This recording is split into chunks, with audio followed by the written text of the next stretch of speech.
Haleluya, puji nama Tuhan. Selamat pagi Bapak Ibu semuanya. Pagi. Puji nama Tuhan, kita bersyukur karena kebaikan Tuhan dalam kehidupan kita selama seminggu ini. Tuhan telah memelihara kehidupan kita. Dan sebelum kita memulai ibadah kita, mari kita berdoa. Tuhan, kami mengucap syukur ya Bapa atas segala kebaikan-Mu dalam kehidupan kami. Kalau kami boleh ada sebagaimana kami ada Tuhan, kami percaya itu semua karena kemurahan Tuhan dalam kehidupan kami. Tuhan telah memelihara kami Tuhan dari hari ke hari hingga detik ini Tuhan, kami boleh bernafas, kami boleh bersyukur, kami boleh bernyanyi, dan semua apapun yang kami lakukan Tuhan, itu semua karena pertolongan Tuhan dalam kehidupan kami Tuhan. Dan tiba saatnya Tuhan, kami menyediakan waktu kami Tuhan untuk memuji dan memuliakan nama-Mu ya Bapa. Biarlah lagu dan pujian kami ini Tuhan boleh berkenan di hadapan-Mu. Terima kasih Tuhan Yesus, terima kasih. Kami serahkan semua ibadah kami pada pagi hari ini. Hanya di dalam nama Tuhan Yesus Kristus kami sudah berdoa dan mengucap syukur. Haleluya, amin. Puji nama Tuhan. Kita mau bersorak-sorai, kita mau bersyukur, kita mau terima janji Allah dalam kehidupan kita. Kita mau sama-sama katakan, Tuhan memberiku kegirangan dan sukacita melimpah. Minyak yang baru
Tuhan, saat ini kita mau menyiapkan setiap hati kita untuk ditaburi oleh kebenaran firman Tuhan.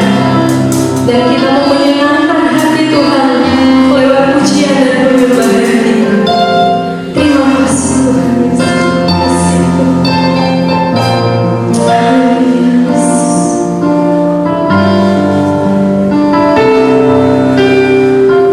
Tuhan, terima kasih.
Selamat hari Minggu, Ibu, Bapak, Saudara-saudari sekalian. Selamat berjumpa kembali dalam kasih Tuhan kita Yesus Kristus. Saya harap Ibu, Bapak, Saudara-saudari sekalian semua dalam keadaan yang sehat dan siap untuk menerima firman Tuhan pada hari ini. Mari kita akan belajar sama-sama. Saya harap firman Tuhan hari ini bisa memberkati kita semua, bukan saja mengubahkan hati dan pikiran kita, tetapi juga mengubahkan kehidupan kita. Seperti yang Ibu Bapak mungkin ingat dari bulan lalu, kita belajar tentang tema ini, Aku Anak Raja. Hari ini kita akan melanjutkan ke bagian yang kedua dari pembelajaran kita tentang Yesus Tuhan sebagai Raja dan kedatangannya untuk membawa kerajaan Allah. Dan minggu lalu bulan lalu kita diingatkan bahwa kita sering menyanyikan lagu ini di sekolah minggu, atau mungkin sering mendengar anak-anak kecil menyanyi lagu ini bahwa kita adalah anak raja. Tapi mungkin kita belum sepenuhnya mengerti apa artinya menjadi anak raja, apa artinya lagu ini. Kalau kita berkata haleluya, haleluya, puji Tuhan, karena kita anak raja, apa artinya?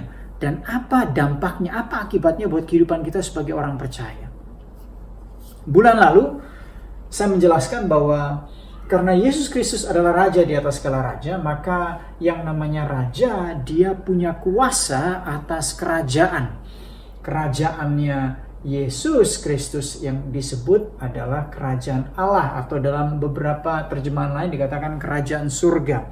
Jadi Yesus Kristus bukan sekedar hanya penyelamat kita, dia adalah Tuhan, tetapi juga dia adalah Raja di atas segala raja. Jadi kalau kita belajar tentang kerajaan Allah dan kerajaan surga, jarang sekali kita dengar di gereja mereka berbicara tentang kerajaan, atau bahwa Yesus datang untuk membawa kerajaan Tuhan datang ke bumi ini.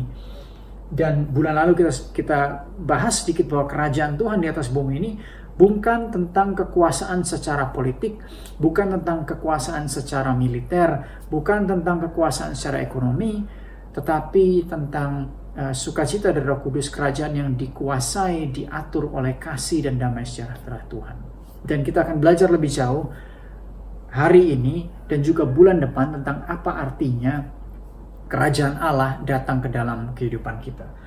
Tapi topik tentang kerajaan Allah atau kerajaan surga penting untuk kita sebagai orang Kristen yang semakin dewasa, penting untuk kita pelajari. Kenapa? Karena di kitab Matius, kerajaan Allah atau kerajaan surga disebutkan 50 kali.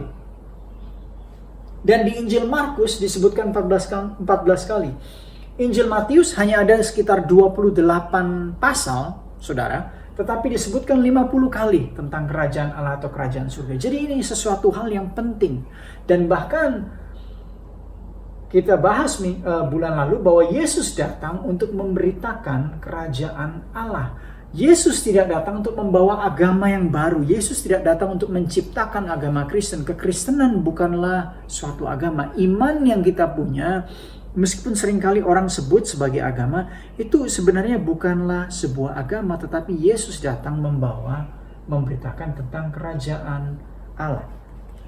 Lukas pasal yang keempat, ayat 43 dikatakan bahwa, tetapi Yesus, ia berkata kepada mereka, juga di kota-kota lain aku harus memberitakan Injil kerajaan Allah. Perhatikan, dia nggak bilang bahwa akan memberitakan kabar baik tentang agama kepercayaan Kristiani. Tidak, dia katakan memberitakan Injil kerajaan Allah. Bagian berikutnya, sebab untuk itulah aku diutus.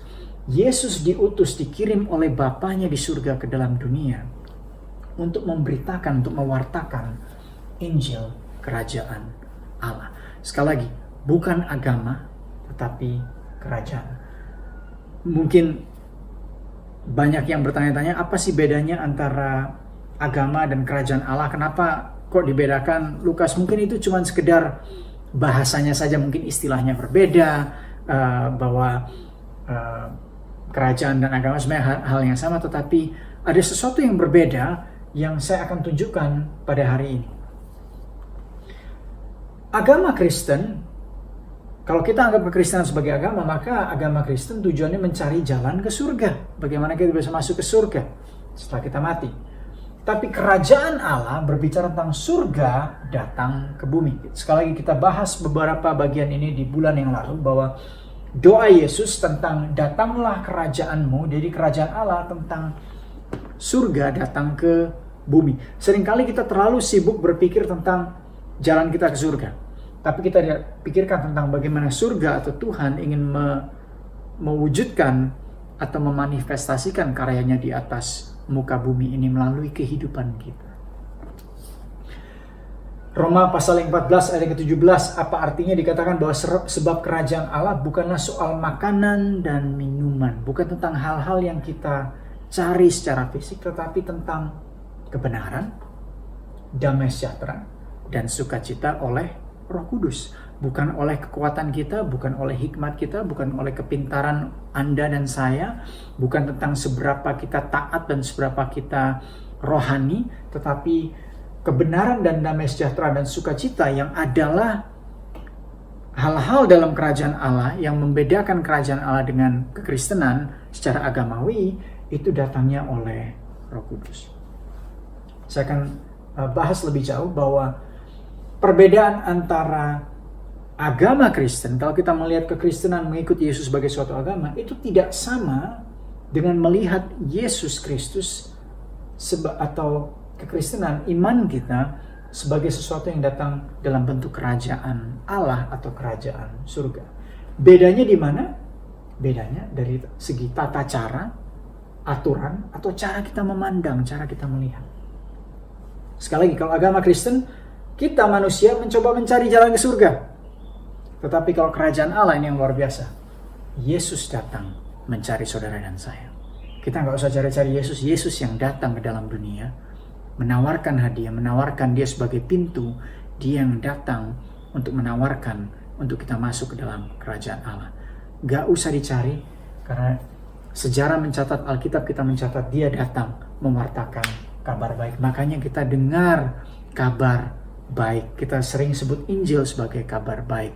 Dan kalau di zaman dahulu, di zaman Tuhan Yesus hidup, saudara, bahwa kata kabar baik itu kata yang khusus untuk dipakai istilah kerajaan. Pada saat mereka memberitakan bahwa seorang raja baru naik tahta atau raja baru menang dari perang, maka orang kalau memberitakan kabar itu, mereka akan bilang kabar baik. Kabar baik, ini ada kabar baik. Ada orang-orang yang datang mewartakan, memberitakan kabar baik. Jadi kata kabar baik atau the good news atau Injil itu sebenarnya arti yang sering dipakai istilahnya dalam dunia kerajaan, bukan istilah agamawi. Jadi Yesus datang, Raja kita datang untuk mencari kita. Nah, kalau kita mengerti ini, maka kita mengerti bahwa cara memandang kita harus berubah. Seperti bulan lalu kita bahas, cara memandang kita kalau secara agamawi seringkali tidak jauh berbeda dengan orang-orang di dunia ini. Sebagai contoh, cara pandang agamawi, cara pengertian kita secara agamawi, bahwa kita berpikir kalau kita berhasil secara jasmani, secara materi di dunia ini, kalau kita sehat, maka artinya kita diberkati oleh Tuhan. Agama dan budaya kita mengajarkan bahwa kalau kita menderita, artinya Tuhan tidak senang sama kita, atau mungkin kita tidak diberkati sama Tuhan, sehingga kita selalu bertanya sama diri kita sendiri. Karena mungkin pendeta Anda sering ngomong sama saudara, apakah Anda ada dosa? Apa Anda belum lakukan itu, belum lakukan ini? Mungkin itu bisa jadi penjelasan, sama seperti beberapa bulan yang lalu kita membahas kenapa orang bahagia dan tidak bahagia. Tetapi tidak selalu kalau kita berhasil, artinya Tuhan itu memandang kita dengan senang. Bukan berarti bahwa kalau kita berhasil, bahwa Tuhan memberikan rahmatnya atau ridhonya, atau kita diberkati Tuhan, makanya bisnis saya berhasil, makanya saya dapat nilai yang bagus. Bukan seperti itu. Kalau kita sebagai orang Kristen mengikuti tata cara berpikir seperti itu, maka kita punya pola pikir yang sifatnya agamawi. Dan itu bukan yang Alkitab kita ajarkan. Tapi sebaliknya juga, kalau kita menderita, kalau kita sakit, kalau kita tidak dalam keadaan yang baik, bukan berarti Tuhan jahat sama kita, bukan berarti Tuhan tidak sayang sama kita, bukan berarti bahwa kita tidak diberkati oleh Tuhan. Ini cara pandang dunia, atau ini cara pandang agama. Dan di agama Kristen pun seringkali kita berpikir demikian karena kita nggak mengerti firman Tuhan. Saya beri contoh bulan lalu. Baik di Mesir Alkitab kita mencatat tentang kerajaan Mesir, baik di Babilonia, ini patungnya Nebukadnezar, Sadrak, Mesak, dan Abednego disuruh menyembah Babilonia, baik di Romawi, di budaya Barat, maupun di budaya Timur, ini gambarnya Kaisar Cina, bahwa orang dari zaman dahulu percaya bahwa siapa yang paling berhasil, paling sukses, menang paling banyak perang, jadi raja, yang punya bangunan yang luar biasa, mereka yang paling diberkati, artinya mereka adalah titisannya Tuhan, artinya mereka diberkati Tuhan, mereka adalah anak Tuhan, disebut Kaisar Langit. Firaun dianggap sebagai perwakilan dewa Ra, dari dewanya atau Tuhannya orang Mesir.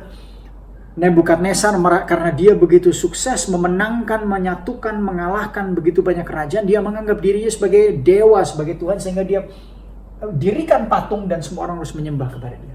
Sama halnya dengan Kaisar Agustus, disebut sebagai anak Allah, anak yang ilahi dari Julius Caesar. Jadi kita lihat di budaya kita bahwa orang menganggap, dan mungkin di sekitar kita, dan mungkin saya dan ibu bapak sendiri selama ini dari kecil kita diajarin, kalau kita baik sama Tuhan, maka Tuhan akan berkati kita.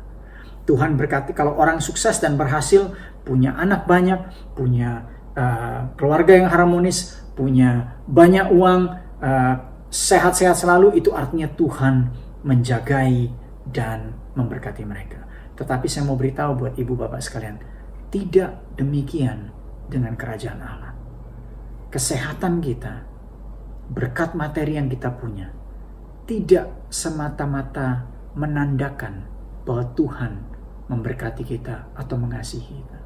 Sebaliknya, kalau kita menderita dan kita dalam keadaan yang susah, bukan berarti Tuhan meninggalkan kita atau Tuhan tidak berkenan kepada kita. Sulit untuk kita secara daging percaya ini karena memang tidak alami. Tetapi makanya dikatakan dalam khotbah Yesus di bukit, dalam Matius pasal yang ke-5 ayat yang ke-3 sampai ke-12, dia mengatakan ini ucapan bahagia atau sabda bahagia. Dikatakan bahwa berbahagialah, atau terjemahan yang lainnya, diberkatilah orang yang miskin di hadapan Allah. Diberkatilah orang yang berduka cita. Diberkatilah atau diberbahagialah orang yang lemah lembut. Berbahagialah atau diberkatilah orang yang lapar dan haus akan kebenaran. Berbahagialah orang yang murah hatinya, suci hatinya, membawa damai, dianiaya sebab kebenaran. Dan jika kamu dicela atau dianiaya, difitnahkan karena kebenaran. Ini yang Yesus khotbahkan, saudara. Ini kerajaan Allah. Gak dikatakan diberkatilah mereka yang kaya raya, sampai 75 keturunan gak habis-habis hartanya. Gak dikatakan diberkatilah orang yang selalu senang karena segala keinginannya berhasil. Tidak dikatakan bahwa berbahagialah orang yang bukan lemah lembut, tapi yang gagah perkasa dan gak pernah salah ngomong. Gak dikatakan bahwa berbahagialah orang yang posisinya selalu promosi, bisnisnya selalu maju, anaknya selalu oke, semuanya selalu baik. Gak dikatakan bahwa berbahagialah orang yang dipandang sama orang, yang tidak pernah dikata-katain, yang tidak pernah difitnah sama orang. Bukan itu yang Yesus katakan. Makanya kita harus mengerti bahwa dalam kerajaan Allah, tata caranya, peraturannya Tuhan itu sepertinya kebalik dengan apa yang kita anggap dalam agama atau dalam dunia. Makanya dikatakan kalau kamu dipukul sama orang, jangan balas, malah kamu doakan dan memberkati orang yang menganiaya kamu. Itu terbalik dengan cara kita melihat di dunia. Karena kerajaan Allah punya tata cara yang berbeda dengan agama, berbeda dengan dunia ini. Yesus mati untuk kita supaya kita bisa menang bersama dengan dia. Bukan dia membunuh semua orang terus jadi raja, gak jadi di kayu salib karena dia jadi orang yang menang semua perang. Tidak, Yesus menunjukkan kepada kita bahwa dia berkorban. Itulah jalan untuk menang dalam kerajaan surga. Agama Kristen melihat Yesus sebagai Tuhan. Karena kalau kita nggak lihat Tuhan, Yesus sebagai Tuhan, maka bukan Kristen, saudara ya, agama yang lain. Yesus sebagai Tuhan itu mutlak sebagai orang Kristen. Tapi kalau kita sekedar melihat kekristenan sebagai agama, maka kita lihat bahwa Yesus sebagai Tuhan dan jaminan kita, juru selamat, diselamatkan dari dosa, diselamatkan dari neraka sehingga kita bisa masuk surga. Ini cara pandang kita sebagai agama. Tetapi kerajaan Allah sesuatu yang lebih lengkap, saudara. Yesus mengatakan kerajaan Allah karena Yesus bukan hanya sebagai Tuhan, Yesus bukan hanya sebagai juru selamat, tetapi Yesus, perhatikan, Raja di atas segala raja. Apa artinya? Lukas, karena di sini pun di agama Kristen pun kita juga nyanyi bahwa aku anak raja, Yesus adalah raja yang kekal, dan tapi apa bedanya kalau kita punya pemahaman seperti ini dan kita melihat kerajaan Allah sebagai sesuatu yang berbeda? Apa bedanya raja di atas segala raja? Saya mau gambarkan hal ini bahwa kita di tahun 2020 contohnya, kita sedang berjalan dari lahir sampai nanti kita mati dipanggil oleh Tuhan, dan ini hidup di dunia, ini hidup yang kekal. Jadi setelah kita mati, maka ada pilihan atas perbuatan kita di dunia ini, atas iman kita, maka menentukan apakah kita masuk surga dan neraka, ya kan? Nah, orang beragama Kristen percaya bahwa Yesus adalah raja di surga. Dia menguasai hidup yang kekal sehingga dia adalah raja yang kekal. Hidup yang kekal, raja yang kekal. Tetapi orang yang sekedar menganggap Yesus sebagai Tuhan dan Juru Selamat, jaminan mereka masuk ke surga, belum tentu selama dia hidup di dunia, dia menganggap Yesus yang jadi raja. Bahkan seringkali, siapa rajanya selama kita hidup di dunia? Meskipun kita orang Kristen. Rajanya ialah diri kita sendiri. Makanya tidak heran ada banyak orang yang berkata Yesus adalah raja, tetapi hidupnya dalam dunia semaunya sendiri. Pergi ke gereja, kasih persembahan, pakai kalung salib, KTP-nya Kristen, bilang bahwa wah saya pelayanan, saya nanti kalau mati akan masuk surga, tetapi kelakuannya, cara pikirnya, cara berkata-kata di dalam dunia ini sepertinya itu bukan Tuhan rajanya, tapi dirinya sendiri. Apa yang saya mau jadi, kehendak yang saya mau jadi, bukan kehendak Tuhan, apa yang saya mau. Sehingga Tuhan dan Juru Selamat itu urusan hari Minggu di gereja. Kalau saya hari Rabu pendalaman Alkitab, atau kalau saya sedang berdoa makan sama keluarga. Tapi di luar itu, cara saya memperlakukan istri saya, suami saya, cara saya memperlakukan orang tua saya atau anak saya, cara saya bergaul dengan tetangga saya, cara saya memperlakukan pelanggan saya atau teman-teman kerja saya atau tempat sekolah sesuai dengan apa yang saya anggap baik. Karena Tuhan bukan raja sebenarnya. Saya bilang dia raja, tapi dia bukan raja. Karena rajanya siapa? Penguasanya siapa? Saya. Makanya firman Tuhan katakan, di hari penghakiman ada banyak orang yang bilang begini, berkata-kata, manggil Tuhan, Tuhan. Tapi Tuhan berkata, aku tidak mengenal engkau. Karena itu, karena mereka anggap rajanya di sini. Kalau saya akan serahkan kuasa saya kepada Tuhan pada saat nanti saya sudah mati. Makanya masuk akal juga, saudara. Orang kalau hampir mati, sudah tua, baru mereka bilang gini, oh saya akan serahkan hidup saya sama Tuhan. Oh saya akan sekarang mulai melayani. Oh sekarang saya akan mulai sungguh-sungguh sama Tuhan. Saya akan mulai baca Alkitab. Saya akan mulai menyerahkan, tunduk mulai sekarang. Saya nggak akan hidup semaunya sendiri. Orang Jawa bilang sekarape dewe gitu ya. Karena mereka sadar mereka sudah mau mati. Jadi mereka jadikan Tuhan Yesus Raja di sini, sisa hidup yang kecil.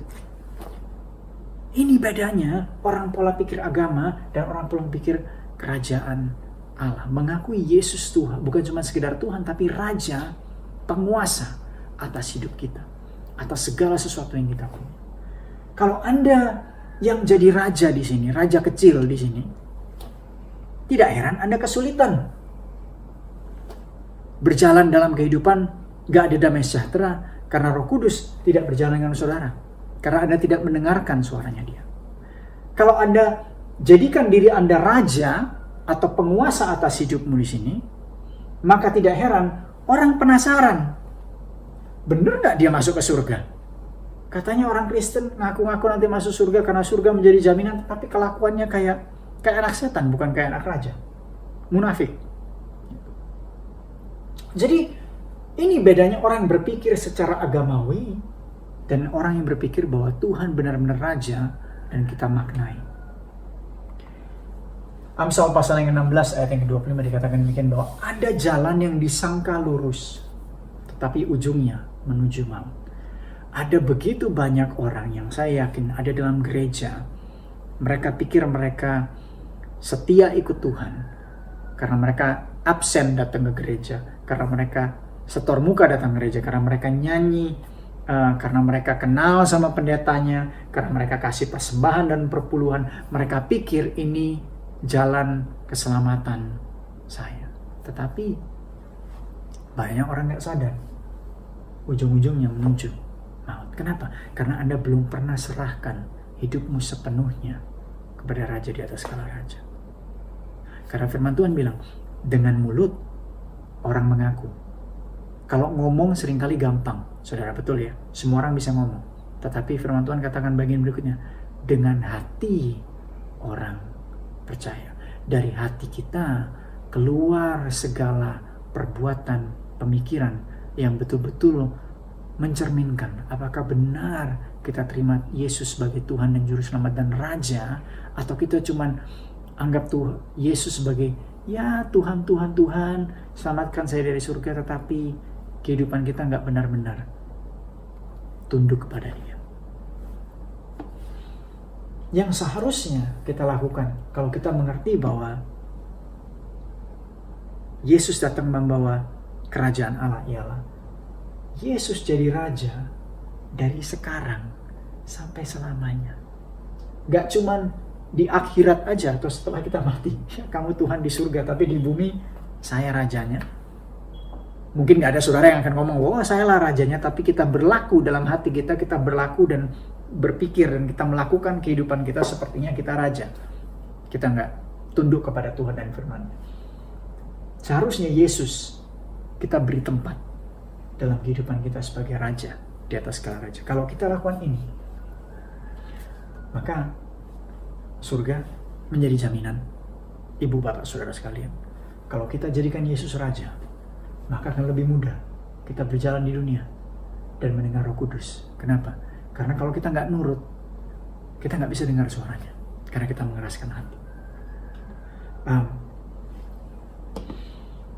Jadi sebagai anak raja, sedangkan kita pada saat kita diterima dalam kerajaan Tuhan sebagai anak raja atau ahli waris, kita harus ingat bahwa kuasa bukan ada di tangan kita. Kita tetap harus tunduk kepada Sang Raja di atas segala raja. Jadi bukan kehendak kita yang jadi, tetapi kehendak Bapa yang jadi. Seringkali kita maksa-maksakan, karena kita anak Tuhan, kita punya iman, maka kalau saya berdoa mau sembuh, harus sembuh. Belum tentu. Karena bukan kehendak kita yang jadi, kehendak Tuhan yang jadi. Saudara merasa bahwa kalau saya anak Tuhan, maka kalau saya berdoa dan saya berusaha mau dapat pekerjaan itu, mau lulus masuk kuliah ini, atau mau lulus dengan ranking yang baik, maka Tuhan harus bantu saya karena saya anak raja. Belum tentu. Karena bukan kehendak kita yang jadi, kehendak Tuhan yang jadi. Roma pasal yang ke-8 ayat yang ke-16 sampai 17 dikatakan bahwa roh itu bersaksi bersama-sama dengan roh kita bahwa kita adalah anak-anak Allah. Jadi kita adalah anak-anak Allah. Dan jika kita adalah anak, maka kita juga adalah ahli waris. Maksudnya, perhatikan, orang-orang yang berhak menerima janji-janji Allah yang akan menerimanya bersama-sama dengan Kristus, yaitu jika kita menderita bersama-sama dengan Dia, supaya kita juga dipermuliakan bersama-sama dengan Dia. Gak disebutkan, yaitu jika kita menang terus bersama-sama dengan Dia. Gak dikatakan bahwa jika kita makmur terus bersama-sama dengan Dia, saudara. Jadi penderitaan bukan sesuatu hal yang, meskipun kita gak mau menderita, meskipun kita gak anggap itu hal yang baik, tapi penderitaan jangan ditolak sebagai ibaratnya itu, wah kalau kita menderita artinya kita dikutuk sama Tuhan. Karena bukan itu yang firman Tuhan katakan. Yesus menderita menjadi contoh buat kita. Karena Dia punya tujuan yang lebih besar daripada sekedar kebahagiaan kita selama di dunia ini.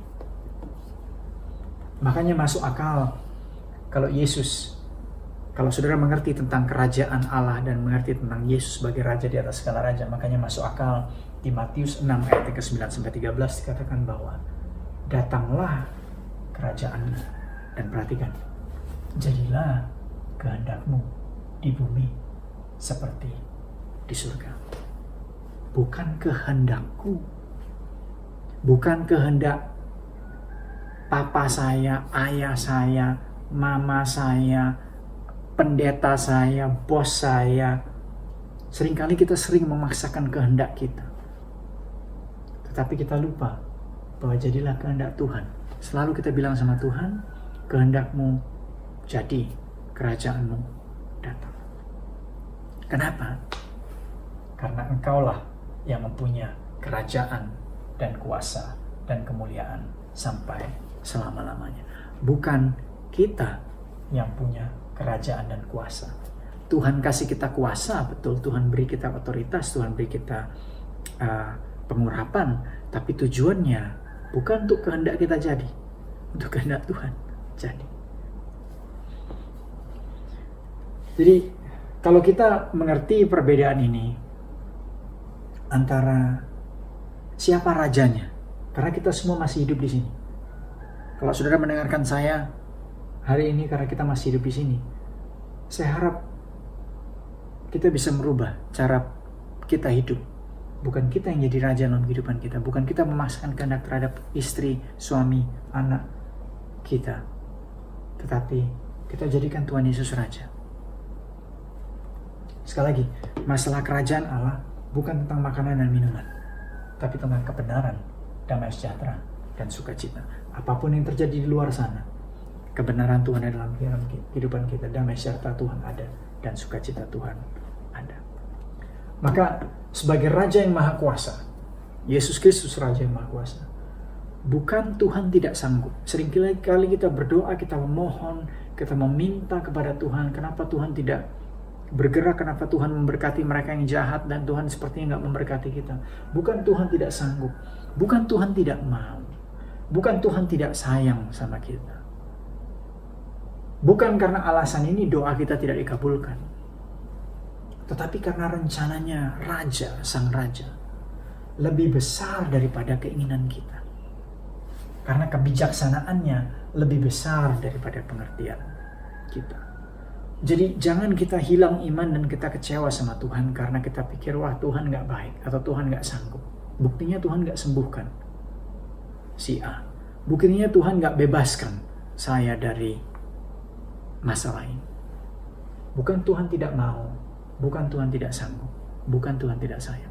Tetapi seringkali atau kadang-kadang rencananya lebih besar daripada apa yang bisa kita terima.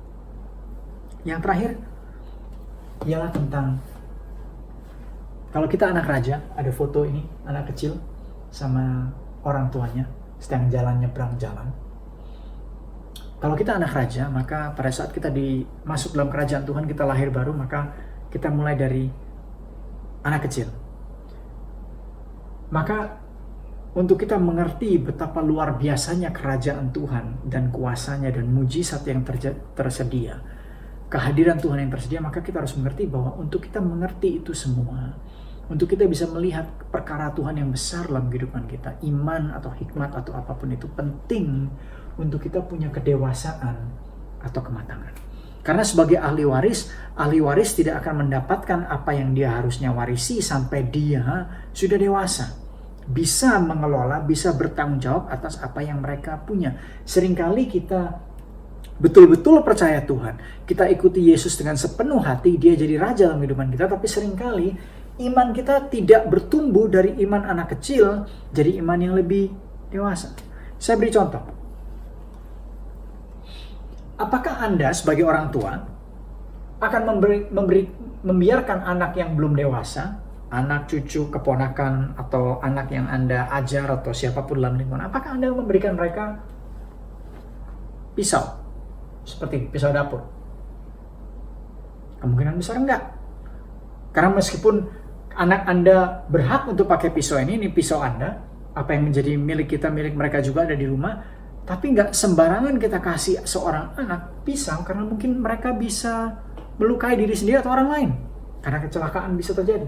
Apakah Anda akan kasih mereka uang besar seperti ini, 100.000, 50.000? Kita sayang sama anak kita, tetapi apakah anak 5 tahun, anak 3 tahun akan kita kasih dompet kita. Bukan karena kita jahat, tapi kemungkinan besar karena mereka belum dewasa. Mungkin mereka nggak bisa bedakan 10.000 sama 100.000, mereka belum bisa mengerti tentang angka. Kita nggak kasih uang seperti ini. Atau mungkin anak umur 7 atau 10 tahun sudah ngerti tentang uang, bedanya yang biru sama yang merah, sama yang ungu, sama yang warna kuning misalnya. Apa hanya karena mereka mengerti bedanya uang, kita akan kasih mereka sepeda motor? Atau kita akan kasih mereka kartu ATM? Enggak juga. Meskipun mereka sudah cukup besar, bisa bawa motor, belum tentu kita akan kasih kunci sepeda motor untuk mereka jalan sendiri kalau mereka belum punya SIM. Kalaupun sudah punya SIM, kalaupun sudah umur 18 tahun. Kalau mereka belum bisa bertanggung jawab dan mereka suka ngebut, maka kita tidak akan sembarangan kasih mereka motor atau bahkan sepeda.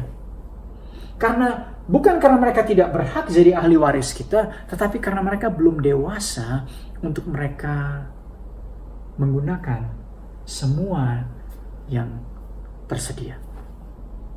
Hanya karena mereka sudah dewasa atau masih kecil, apa Anda akan biarkan mereka menikah? Saya harap enggak. Hanya karena mereka punya pacar, apa saudara akan biarkan mereka menikah? Kalau mereka belum dewasa, maka mereka bisa menikah muda, tetapi akhirnya rumah tangga mereka menjadi berantakan. Kita nggak akan biarkan anak kita yang belum dewasa menggunakan ini dengan bebas. Apalagi Bapa kita di surga yang lebih baik dan sempurna daripada kita. Apalagi dia yang lebih tahu kehidupan dan segala sesuatunya. Dia akan punya rencana yang lebih baik. Jadi kalau kita belum lihat penggenapan janji-janji Tuhan, apapun yang Anda mau, kita terus berdoa, tetapi jangan lupa kematangan dan kedewasaan kita penting untuk kita mengerti kenapa Tuhan membiarkan sesuatu atau tidak membiarkan sesuatu terjadi. Karena itu Tuhan memberikan kita rohnya kepada kita untuk mengajar kita, untuk mendewasakan kita, agar kita mengerti kehendaknya, supaya kita nggak salah tangkap, agar kita nggak salah mengerti, agar kita nggak salah berlaku, agar kita juga bisa melakukan perintahnya. Yohanes 14 ayat ke-26 dikatakan, tetapi penghibur yaitu Roh Kudus yang akan diutus oleh Bapa dalam namaku, dialah yang akan mengajarkan, perhatikan, Roh Kudus yang akan mengajarkan segala sesuatu kepadamu, kepada kita. Dan yang akan mengingatkan kamu akan semua yang telah kukatakan kepadamu. Dia akan mengingatkan.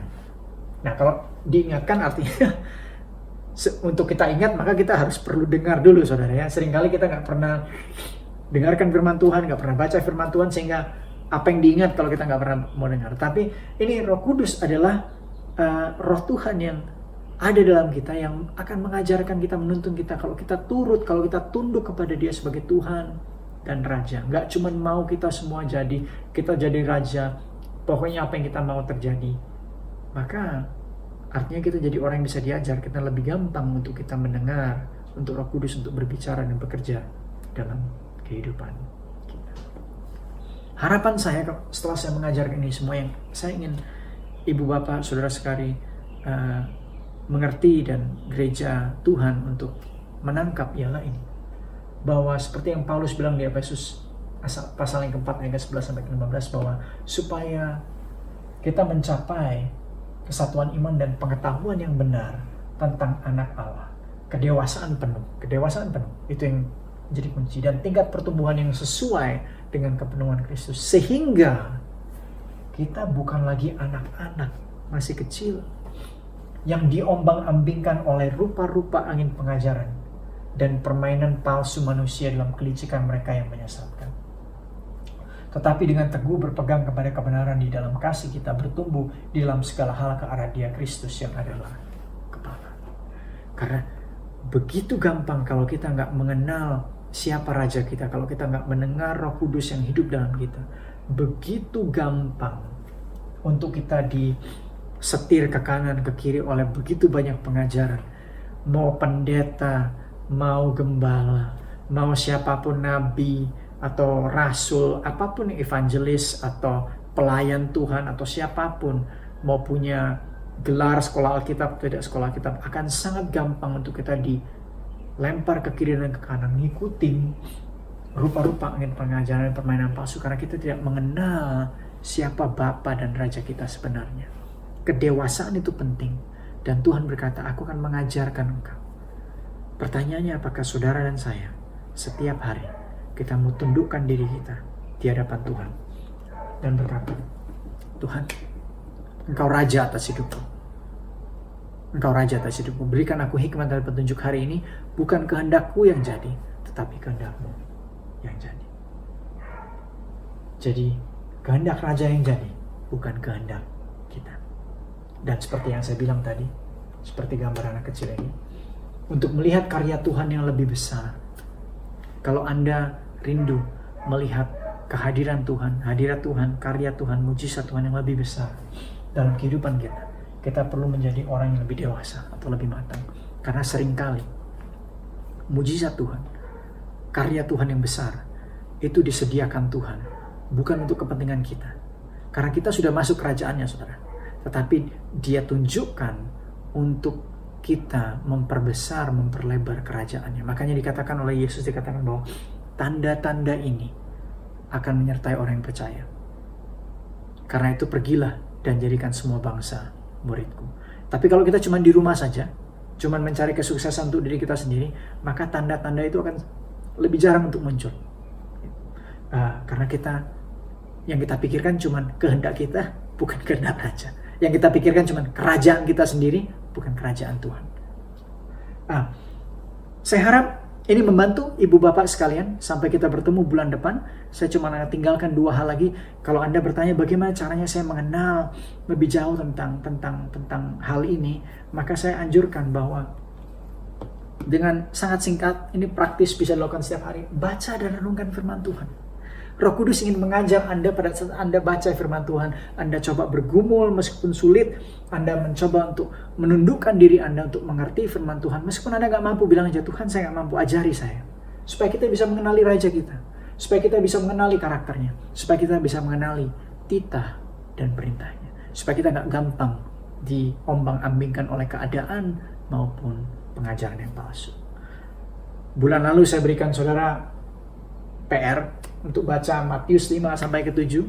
Ini khotbah Yesus di bukit, termasuk doa Bapa kami, termasuk sabda bahagia. Saya harap saudara baca lagi terus selama sebulan ini. Nggak apa-apa, baca hal yang sama, minta pengertian diulang terus. Kemudian yang kedua ialah baca Efesus 5 ayat 1 sampai ke 33, karena ini Paulus mengajarkan kepada kita bagaimana caranya kita hidup sebagai anak-anak terang dalam kerajaan Tuhan yang baru. Dan yang terakhir, yang kedua yang Anda bisa lakukan ialah rendahkan diri kita. Sebelum kita baca Alkitab, sebelum kita mulai hari kita, sebelum kita ketemu dengan masalah yang besar untuk ambil keputusan, sebelum kita bereaksi kalau kita dijahati oleh orang lain, rendahkan dirimu di hadapan Tuhan. Minta pimpinan Roh Kudus. Bilang, Tuhan, bukan kehendak saya, kehendak-Mu yang jadi. Kerajaan-Mu datang, kehendak-Mu jadi. Bukan, ini kurang ajar nih orang, saya akan balas dia supaya dia tahu nih saya ini siapa gitu, dan atau bukan karena ini harus bisa jalan karena saya kepala rumah tangga, atau mungkin Anda bilang bahwa ini anak orang tua saya nggak ngerti, atau anak saya nggak ngerti, saya sudah langsung mau marah. Sebelum Anda lakukan bertindak, tundukkan diri Anda di hadapan Tuhan. Tuhan ajari saya. Ada hal-hal yang jelas yang Anda harus lakukan, tapi mungkin juga ada hal-hal yang lebih susah untuk Anda tahu apa yang Anda harus lakukan. Minta hikmat Tuhan. Bukan pengertian Anda sendiri. Bukan apa yang Anda dengar dari WA. Bukan apa yang karena orang banyak bilang seperti ini. Dengarkan Tuhan. Dengarkan Roh Kudus. Minta petunjuknya. Kenali firman-Nya. Dengar suaranya. Ini semua kita bangun pelan-pelan karena orang dewasa, sudah dari anak kecil sampai dewasa, itu perlu waktu. Nggak besok tingginya segini, besok langsung 10 cm. Kita perlu waktu untuk anak dari kecil menjadi dewasa. Kita perlu waktu untuk mengenal suara Tuhan dan mengenali firman-Nya. Saya harap mulai hari ini kalau kita mendengar lagu Aku Anak Raja, kita punya pewahyuan yang baru. Kita punya pemikiran yang baru bahwa pada saat kita bilang Aku Anak Raja, Engkau Anak Raja, kita juga dalam hati kita tahu bilang bahwa kehendak Tuhan yang jadi, bukan kehendak saya. Dan saya harus sebagai anak raja, saya harus bekerja, berusaha mewakili kerajaan Tuhan. Sampai jumpa bulan depan. Kita akan lanjutkan pengajaran ini tentang anak raja. Saya akan bahas tentang bagaimana kalau kita mengerti kerajaan Allah, bagaimana kita bisa bersikap dan berlaku terhadap sesama kita dan diri kita sendiri dalam kehidupan sehari-hari. Saya harap firman Tuhan hari ini memberkati ibu bapak saudara sekalian. Mari kita berdoa, kita datang kepada Tuhan. Bapa, dalam nama Yesus kami berterima kasih atas firman-Mu. Kami berterima kasih buat kebaikan Tuhan. Kami berterima kasih untuk keselamatan yang Tuhan beri buat kami.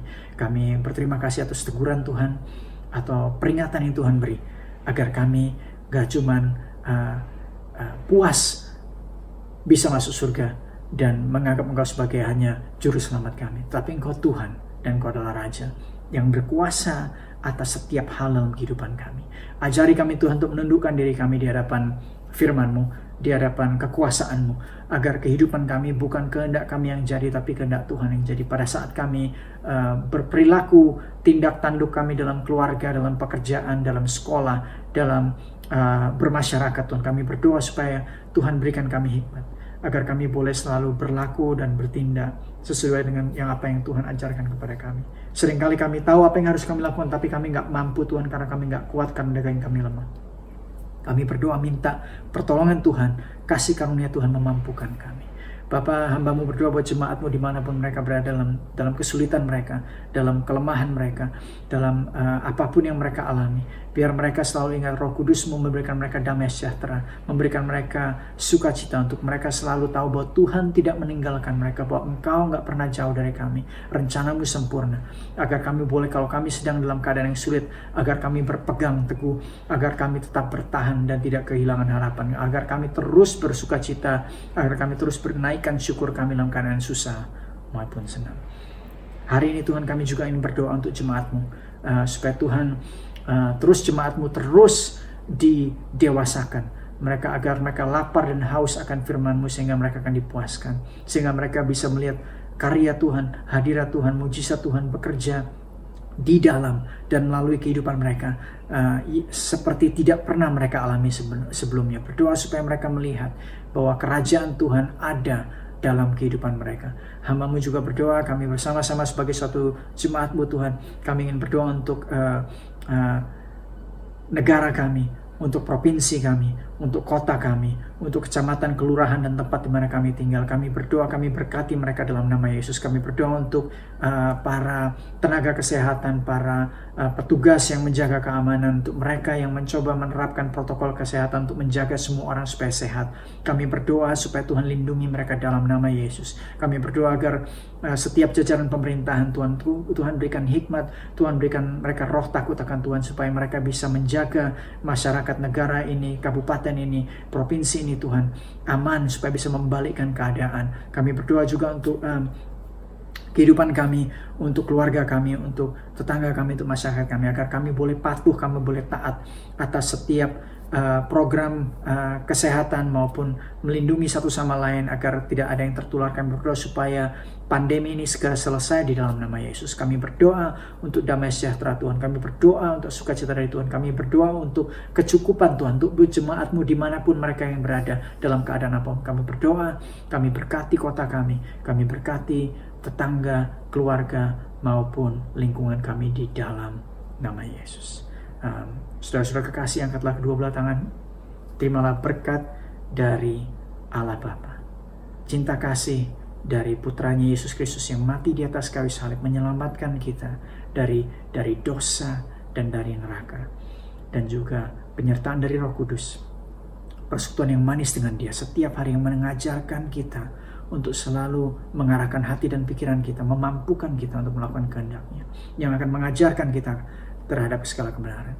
Terimalah berkat ini dalam nama Bapa, Putra, dan Roh Kudus, yaitu dalam nama Yesus Kristus Tuhan, dan jadilah berkat dimanapun engkau berada, dan jadilah saksinya. Nama Tuhan dipermuliakan di dalam nama Yesus. Kami berdoa mengucap syukur. Amin. Selamat berhari Minggu, Ibu Bapak Saudara-saudari sekalian. Sampai jumpa bulan depan. Tuhan memberkati.